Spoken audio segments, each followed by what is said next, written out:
Sallallahu ala Muhammad Sallallahu alaihi wasallam.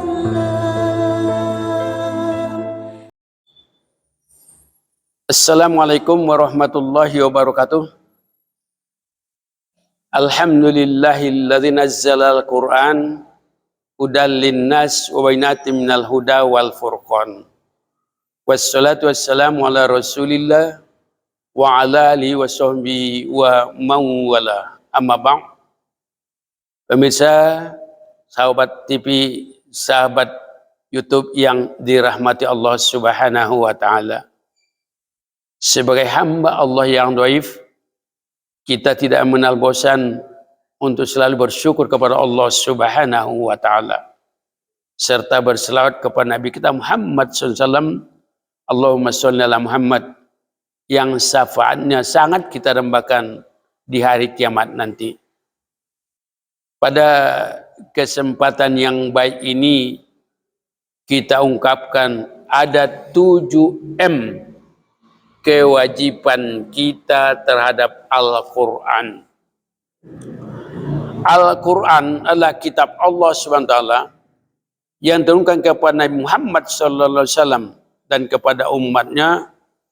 Itu luar biasa akan mengantarkan kita untuk keselamatan kita fid dunya wal akhirah. Dan kemudian memang sudah merupakan salah satu rukun iman, percaya kepada kitab-kitab suci Allah Subhanahu wa taala. Ada 4 kitab suci Allah Subhanahu wa taala yang diturunkan kepada nabi-nabi terdahulu. Kitab suci Taurat diturunkan kepada Nabi Musa alaihissalam.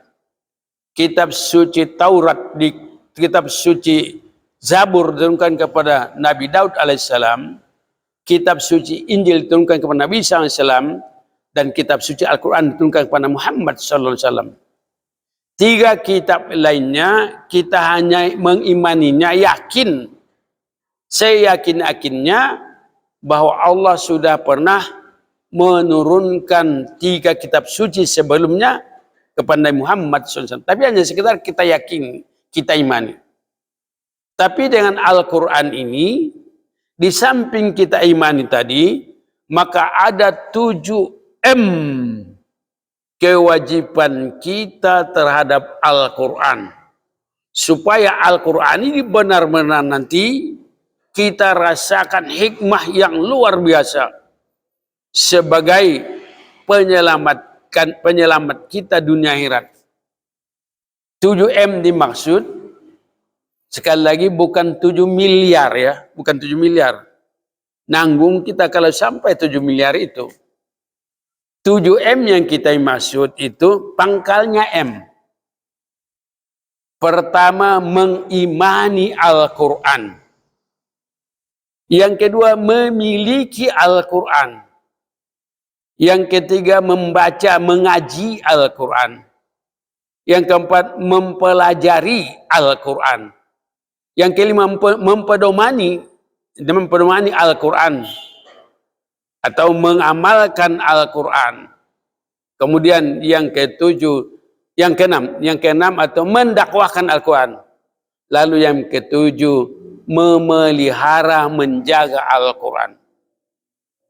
Kalau sudah 7M ini benar-benar kita katakanlah miliki, kita amalkan, insya Allah Al-Quran inilah sebagai pelindung kita untuk keselamatan kita fit dunia akhirah. Yang pertama tadi, kita mengimani Al-Quran. Imanilah Al-Quran bahwa itu merupakan wahyu Allah SWT yang turunkan kepada Nabi kita Muhammad SAW dan kepada kita bersama. Yakin sepenuhnya. Kenapa? Karena akhir-akhir ini ada sebagian, katakanlah namanya orang intelektual, profesor-profesor, dan dia dulunya hebat agama, tapi karena terlalu pintar, dia mengatakan bahwa Al-Quran itu bukan kalamullah. Tetapi buatan Muhammad SAW, kata mereka, na'udzubillah. Al-Quran itu bukan buatan Muhammad SAW. Nabi kita Muhammad SAW dari kecil terkenal dengan namanya ummi. Ummiyatnya buta huruf. Memang beliau tidak sekolah, tapi dapat bimbingan dari Allah dan malaikatnya. Jadi Nabi Muhammad itu namanya ummi. Tidak mungkin bisa menyusun atau membuat Al-Quran seperti itu. Ini benar-benar kalamullah. Nah, ini perlu kita tegaskan, karena ada saudara-saudara kita namanya dari golongan JIL, Jaringan Islam Liberal, yang mengatakan Al-Quran ini sekali lagi bukan wahyu Allah SWT. Bahkan mereka sudah berfatwa, ada 5 fatwa mereka, supaya kita hati-hati ya. Karena sudah dipatwakan mereka, mungkin nanti akan sampai kepada kita. Fatwa mereka yang pertama katanya Al-Quran bukan kalamullah, tapi buatan Muhammad. Yang kedua, Al-Quran itu kata mereka belum sempurna. Na'udzubillah. Al-Quran sudah sangat sempurna, Tapi memang Al-Quran itu garis besarnya saja. Garis besarnya Al-Quran itu garis besar saja. Ya, karena Al-Quran itu ya merupakan petunjuk, merupakan hudan. Ya, hudan linnas, menjadi petunjuk bagi manusia. Wa nazzilu minal Qur'an ma huwa syifaa'un wa rahmatul lil mu'minin. Di samping Al-Qur'an petunjuk, dan merupakan syifa, pengobat jasmani dan rohani, ya, pengobat hati yang gundah gulana dan sebagainya. Kemudian bahwa Al-Qur'an itu diturunkan menjadi hudal linnas wa bainatim minal huda wal furqan. Sebagai petunjuk bagi manusia, kemudian sebagai penjelasan daripada petunjuk itu, dan kemudian pembeda yang hak dan yang batal. Kalau dalam Al-Quran, syahr Ramadan alladzi unzila fil Quran hudal linnasi wa bainatim minal huda wal furqan. Jadi dalam ayat itu dijelaskan ada 3 bagian besar dari fungsi Al-Quran itu, sebagai hudan linnas, kemudian bainah dan al-furqan. Ya. Jadi Al-Quran sudah sangat sempurna.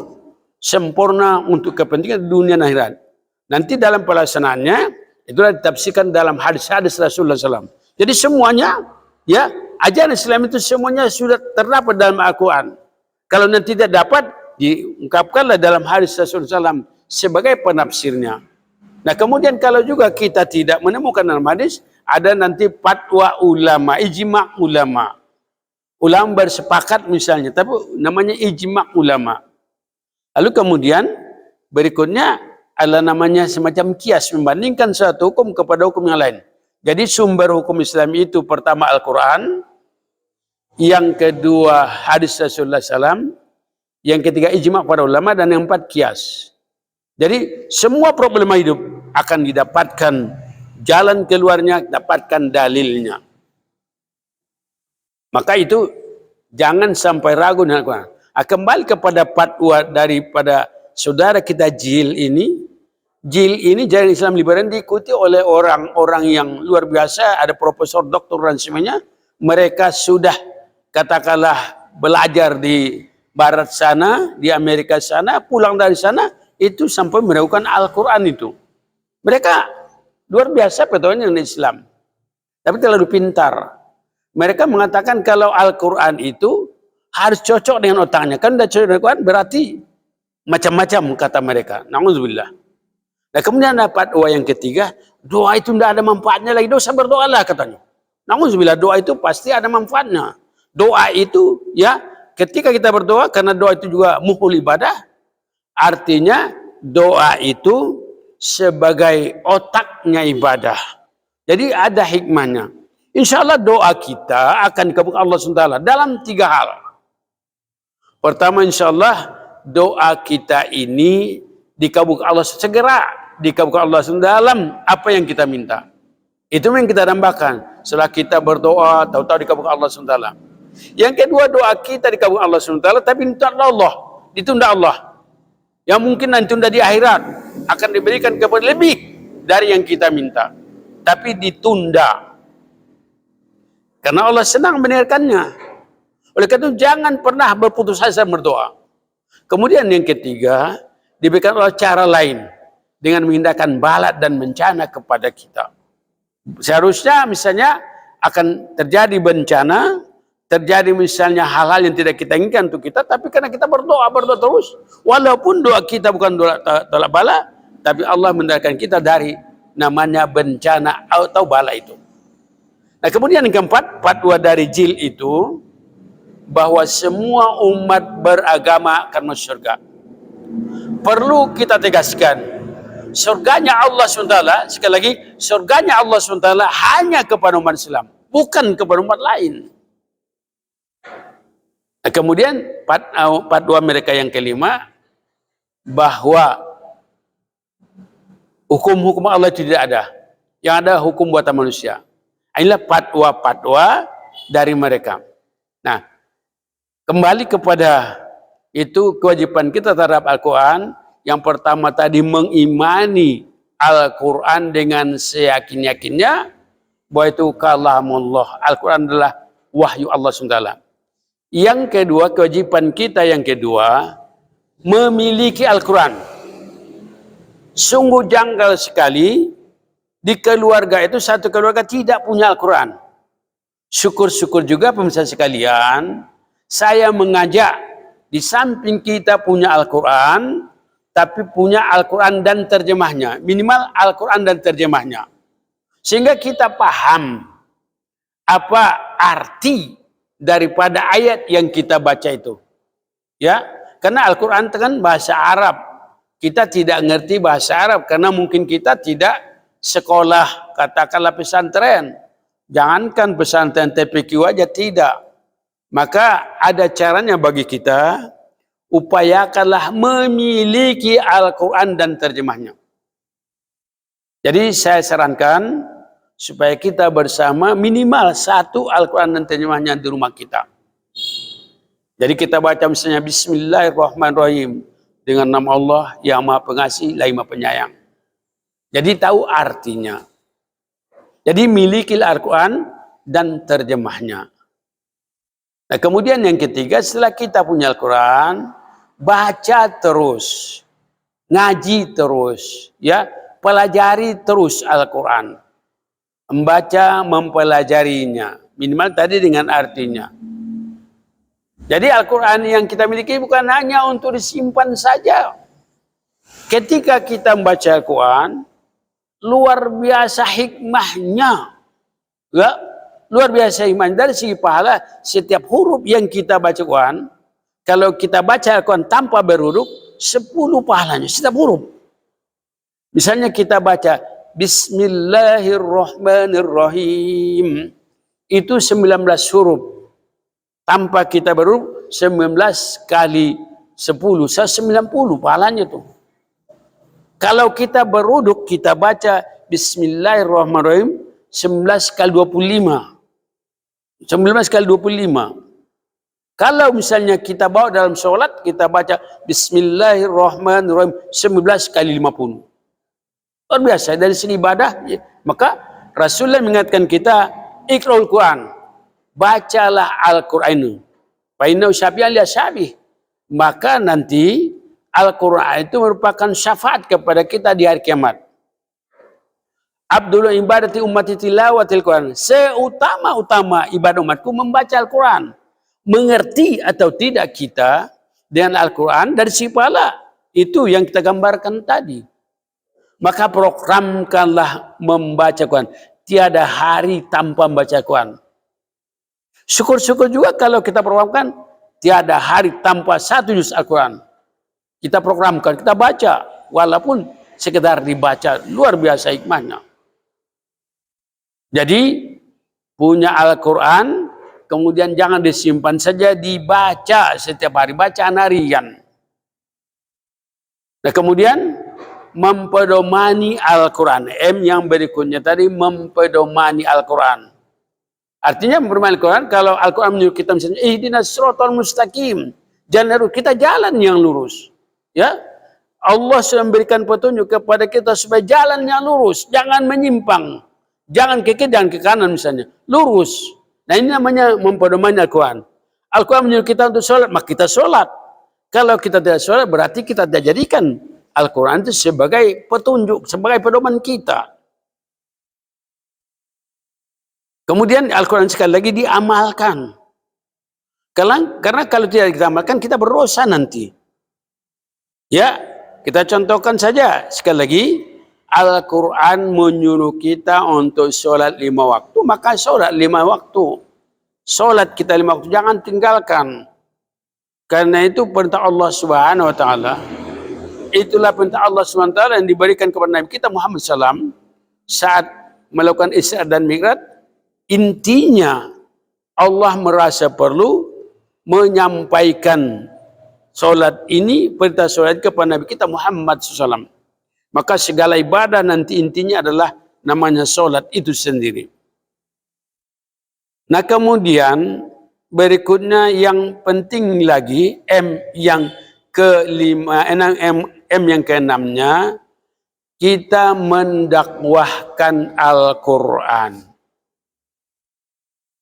Rasulullah mengingatkan kita bersama, balighu anni walayah, sampaikanlah daripadaku walaupun 1 ayat. Jadi kita semua umat Islam dituntut untuk namanya saling mengingatkan, saling mengingatkan. Yang terkenal juga dengan saling nasihatkan, terkenal juga dengan amar ma'ruf nahi mungkar, menyuruh yang baik, mencegah yang mungkar, saling mengingatkan, ya. Yang baik-baik kita suruh, kalau misalnya kita melihat yang mungkar kita cegah. Ini namanya sudah kita benar-benar menyampaikan Al-Quran. Nah kemudian yang terakhir, ini jangan lupa kita memelihara, menjaga Al-Quran. yang ketujuh, memelihara dan menjaga Al-Quran. Jangan sampai Al-Quran ini dinodai atau dihina, dilecehkan orang lain. Sekarang banyak hinaan terhadap Al-Quran. Ada yang menginjak-injaknya, ada yang membakarnya dan sebagainya. Jangan relakan. Kalau ada orang menghina Al-Quran, tegur dia. Walaupun misalnya, katakanlah dalam negosiasi misalnya membalas teguran kita, sampai dia misalnya, katakanlah macam-macam dengan kita, mungkin ada konsekuensi sampai kita misalnya dibunuh. Itu lebih baik daripada kita misalnya membiarkan Al-Quran sambil lecehkan. Kalau kita namanya mempertahankan kita, sudah jihad fisabilillah, mempertahankan Al-Quran itu, ya. Walaupun resikonya nyawa kita, tantangannya, tapi tetap kita pertahankan. Kita sabilillah namanya. Nah inilah beberapa hal yang menjadi perhatian kita terhadap Al-Quran. Jadi kita ingatkan sebagai kesimpulan kita, adalah merupakan kewajiban kita terhadap Al-Quran. Ada 7M. Kita ulangin tadi. M yang pertama, mengimani Al-Quran. M yang kedua, memiliki Al-Quran dan terjemahnya. M yang ketiga, membaca, mengaji, mempelajari Al-Quran. Kemudian M yang keempat, itu mengamalkan Al-Quran.